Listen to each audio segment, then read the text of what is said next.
Here is Ted Bundy's last And I'm interview. trying to tell you as honestly as I know how what happened, and I think this is a message I want to get across.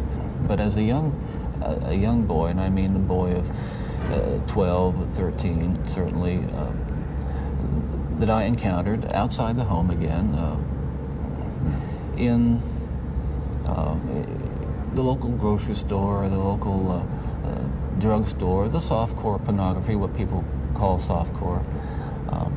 But as I think I explained to you last night, Dr. Dobson, in an anecdote, that as young boys do, we explored the back roads and sideways and byways of our neighborhood, and oftentimes people would dump the garbage and whatever they were cleaning out of their house, and from time to time we'd come across pornographic books of a harder nature than more graphic, you might say, more explicit nature than we would encounter, let's say, in your local grocery store. And this also included such things as, let's say, detective magazines and more hardcore. Those that involve violence. Then. Yes, yes, yeah. And this is something I think I want to emphasize is the most damaging kinds of pornography. And again, I'm talking from personal experience. Hard, real, personal experience. The most damaging kinds of pornography are those that involve violence and sexual violence, because the wedding of those two forces, as I know only too well, brings about behavior that is just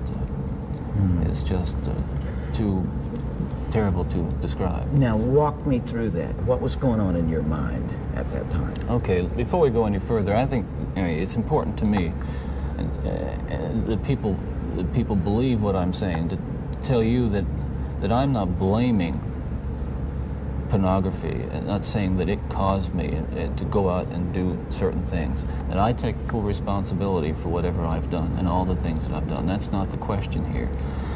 The question and the issue is how this kind of literature contributed and helped mold and shape the kinds of violent behavior. It fueled your fantasies, didn't it? Well, in the beginning, it fuels this kind of thought process.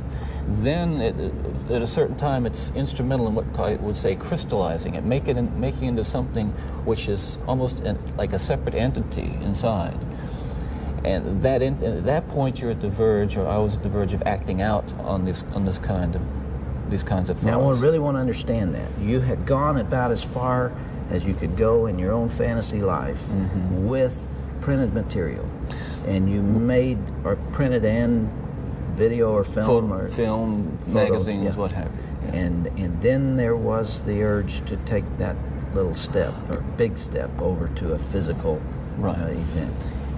And it happened in stages, gradually. It doesn't necessarily, not to me at least, happen overnight. My experience with, I'd say, pornography generally, but with pornography that deals on a violent level with the sexuality, is that once you become addicted to it, and I look at this as a kind of addiction, like other kinds of addiction, I would keep looking for more potent, more explicit, more graphic kinds of material. Like an addiction, you keep craving something which is harder, something which gives you a greater sense of excitement, until you reach the point where the pornography only goes so far.